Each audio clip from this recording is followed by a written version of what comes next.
This is Take Back Our Power with host Joy Binah. Information that supports community health.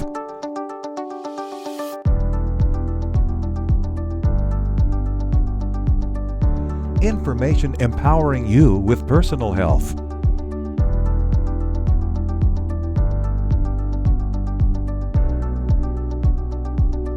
Take Back Our Power. And now, here's Joy. Welcome to Take Back Our Power.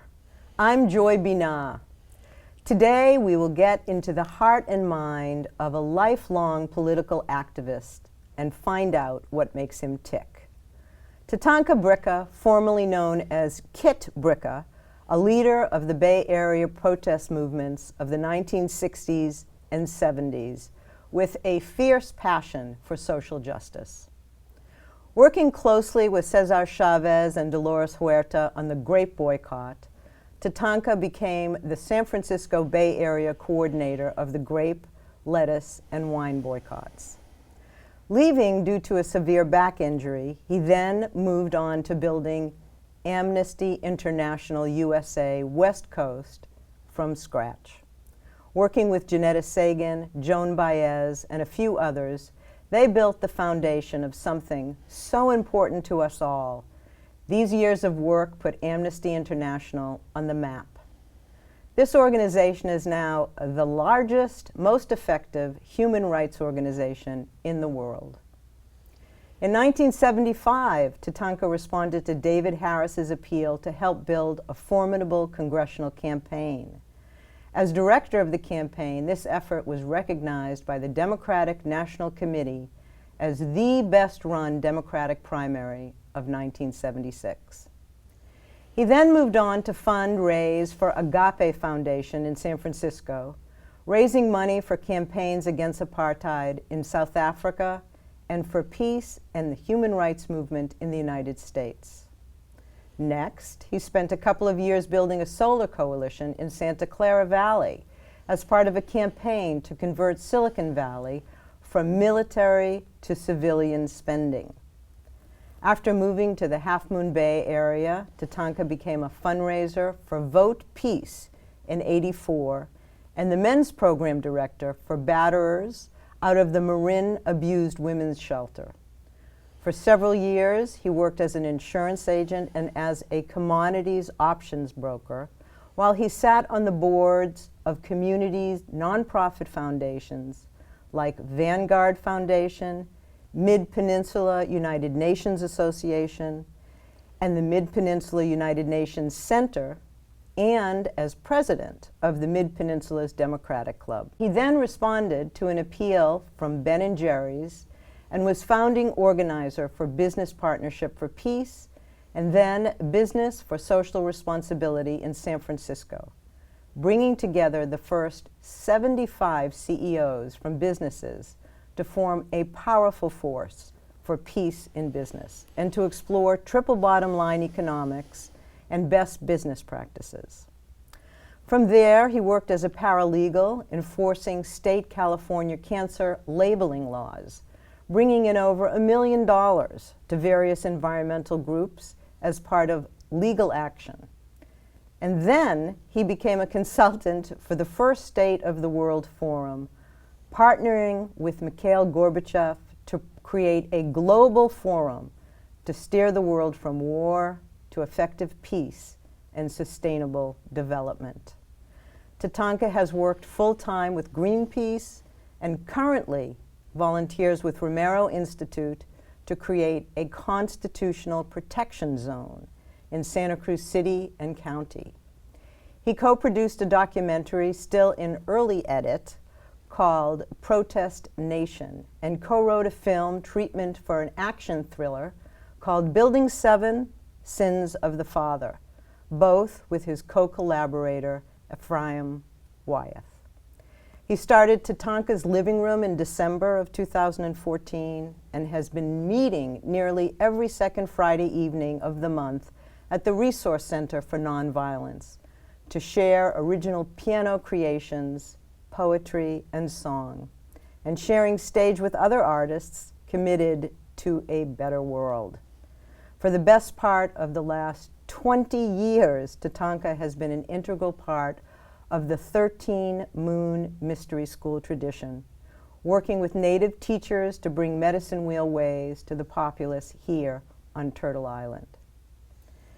In 2016, he began writing his autobiography and plans to offer a 10 to 20 week nonviolent, direct action community organizing class in Santa Cruz with many of his amazing organizers and friends that he has worked with over the last 6 decades.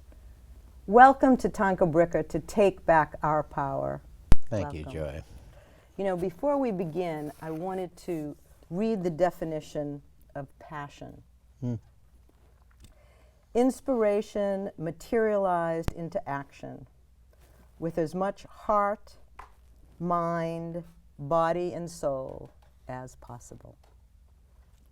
So what ignited your passion for social justice, and what was the first action that you took that put you on this lifelong passionate path? Well, what ignited my passion was seeing the discrepancy between who I thought we were as a people and a nation and what I saw happening. Yeah. And probably the most important action I took, there were several, quote, smaller ones, although there's no such thing as a little thing. I've learned that in life. So no matter what kind of action we take to be in congruence with our values and to make a difference, it's not up to us to decide how important that is. But I was teaching 3rd grade in East LA, and when the older brothers of the kids, the Mexican-American kids I was teaching, were coming back in body bags, it broke my heart. I'd been actively involved against the war for some time and felt I was doing all I could, showing up at protests, being a teacher. I went to a concert by Joan Baez, and I heard her speak about what her husband was doing, David Harris, who had just formed the Vietnam draft resistance movement. These are young men who tore up their draft cards, sent them back to their local draft board in a nonviolent direct action protest, civil disobedience against the war. And I heard her say that, and it just resonated so true in me. I wanted to be a part of that. I felt I needed to raise my own personal ante against the war, and this was a way of doing it, because in those years, every young man, it was the law at age 18, you had to carry a draft card. And this war, in my mind, was largely continuing because of the compulsory nature of the draft, that kids who didn't want to go to war were going to war because they didn't want to go to jail. Well, I found, like Thoreau and Gandhi and others before, I would be proud to be in jail as opposed to being in war. And I realized that I had a deferment to teach, which was only available to people who could go to college and had the resources to teach or be a doctor or be a lawyer. So I went back that night, told my wife what I wanted to do, tore it up, wrote a letter to my draft board, sent it back, was looking forward to 2 to 5 years in jail, and ironically, it's the most free I ever felt in my life, because I was finally in sync with what I truly believed and what I thought might make a contribution to ending that war. So, you know, you've tread this path your entire life. What has kept you motivated? What keeps you going from one cause to the next? Well, the way I see the world, we are all connected. We're led to believe that we're separate individuals. It's not how I see things. And in my experience, I've experienced a lot of success in community organizing and social political action. So the saying that Margaret Mead is known for, never doubt that a small number of people, committed citizens, can indeed change the world. In fact, it's the only thing that ever has. Well, I've experienced over and over again, one person has an idea, a small group get together, And we can make incredible change. And I've met some of the best friends in my life. You know, I was talking with a French friend recently, and he said, you know, one of the things he notices in America is that people are kind of afraid to get together in the streets to protest. He said, we grew up in France. I mean, everyone who went not just to high school, to college, but to high school and grade school has been out on a general strike. If some part of the society, the government is going to take away something that has to do with education or feeding people or health care, we all respond. And so for him, peace and democracy and power was, we felt it in the streets. And I realized that people here, I'm in a minority, people who go out into the streets. But in fact, that's true, that exercise of people together for something that's important. We should all be in the streets much more. I mean, take your choice about what's coming down. We need to gather together, and incredibly positive change can happen. So what keeps me motivated is I've worked for people in prison. I work for people being tortured, and I know people today who thank me for their lives. I mean, I just happen to be at the right place at the right time to help them. But there's no more satisfaction than somebody who tearfully says, I wouldn't be alive today if you hadn't have taken that action. Or farm workers who, you know, aren't being sprayed with pesticides and have something of a living wage because of what we did.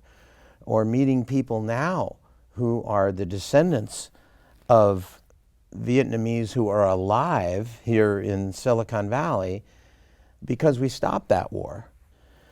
Well, when you are an activist, and I saw the world from the other side, I took a stance that essentially I was a criminal.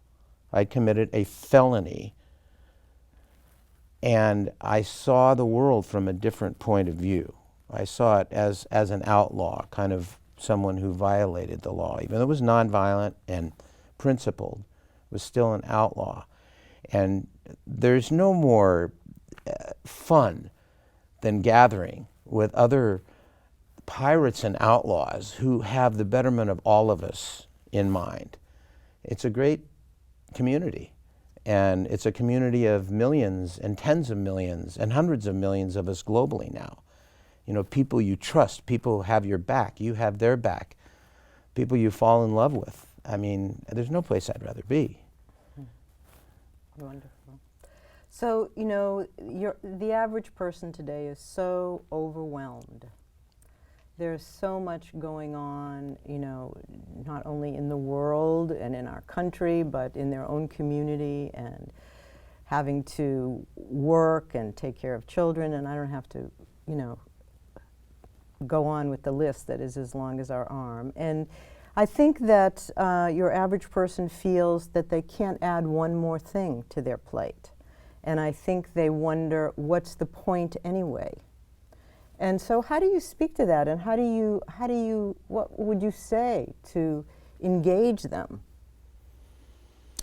Well, personally, I know that's by design, that we are all so busy. We have to work so hard. This is by design. It is designed to keep us, quote, apathetic, to keep us in line, to keep us as sheep or slaves to something outside our control.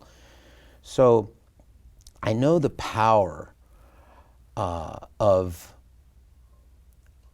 getting out of that mindset. So whatever it takes, I mean, I've had a lifelong struggle with my weight.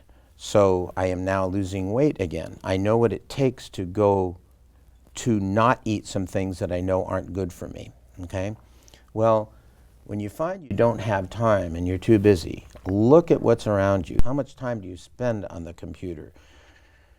You just need to look at your life and disconnect from some things. It will bring you more peace. How much time do you spend outside? When's the last time you've been under a tree or taken the stars in at night? or meditated regularly. Find those places where with less you feel more. And I know I was at a fundraiser recently with young people who don't have much money.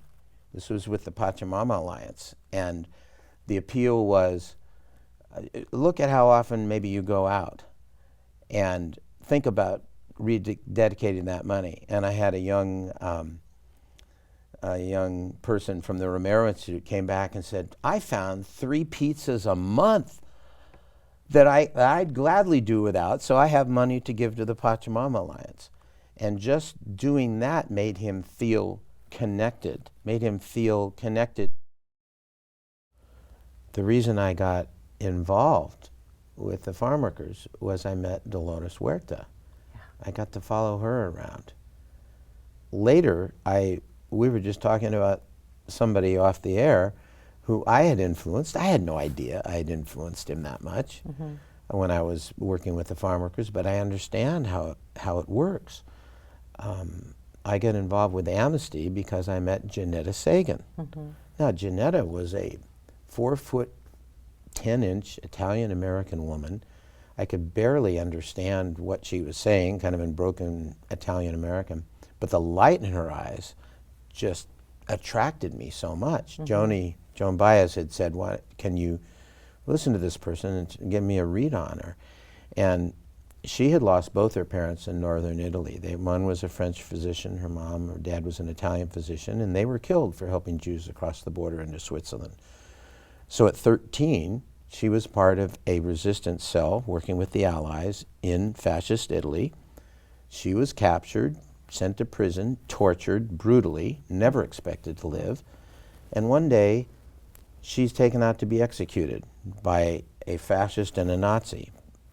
Turns out, the fascist and the Nazi were her 2 best friends.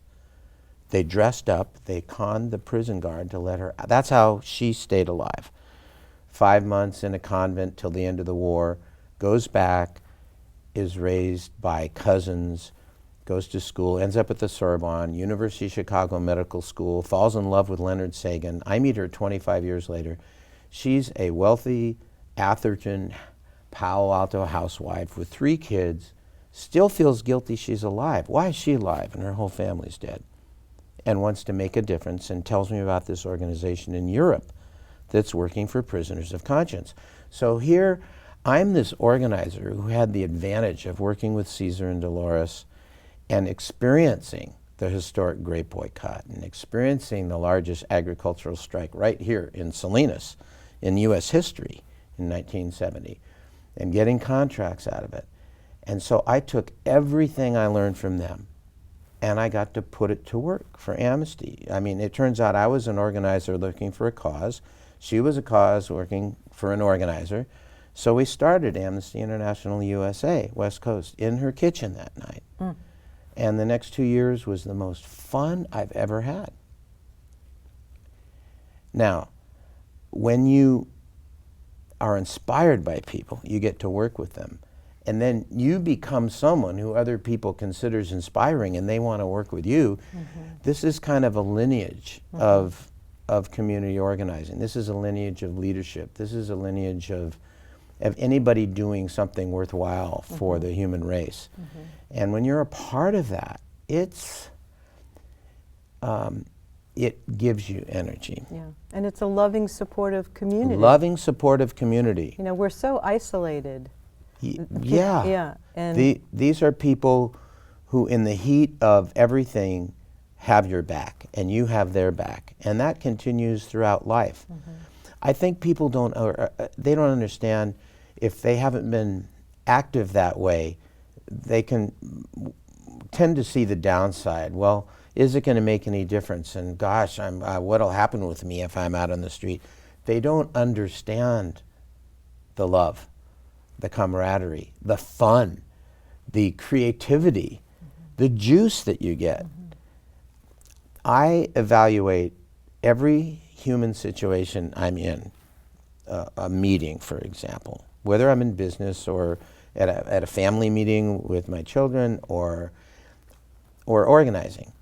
Do I come out with more energy than I go in? If I do, it's been successful. If I don't, what went wrong? Well, to be a lifelong activist, and I'm not alone in this, we are lifelong activists because we keep getting energized. I think I'm going to live longer because, I mean, I'm lucky to be alive, but but I feel like that's another thing. I feel like, there are angels involved with this, for lack of a better way of saying it, because, and I'm not alone with that. So anyway, that's what kept you going. That's what keeps me going. It does make a difference. We don't know that it makes a difference. I've spoken, pardon me if I'm repeating myself, but I've spoken about the time that Richard Nixon was in the White House in the heart of winter, and he wanted to nuke North Vietnam. He wanted to drop nuclear weapons on Vietnam. He'd been wanting to for a while. Outside, there was a protest of maybe 20, 30,000 people, not the 200, 300, 500, 600,000 that were years before. A small protest. Many people, I know many people at that protest who felt like, what's the use? The war is going on. Is this doing any good? We know from Henry Kissinger's memoirs that what happened upstairs was Richard Nixon asked Henry Kissinger, Henry, can I nuke them now? And Henry said, no, Mr. President, there's still people outside protesting. We should wait. And then Watergate hit. It makes a huge difference. Now, people who are heavily overworked and feel it doesn't make a difference, good organizing strategy will have something very easy and simple. I mean, you can sign a petition. That's easy. You can do it online. It takes no time. If you get thousands of people in a community or millions in the country, you never know the impact that has. Then you might call up and say, okay, in this month, I'll give an hour or two of my time. I'm going to go check this out. I'm going to go down to a potluck or a meeting and just evaluate, see who these people are. I've signed the petition. I'm going to get together and see what they're doing. You'd be surprised. People show up, don't know what to expect.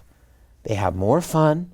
They meet people they highly respect. It's an intelligent group of people, and they find themselves going down to the farmer's market for a day. And that's the way it goes.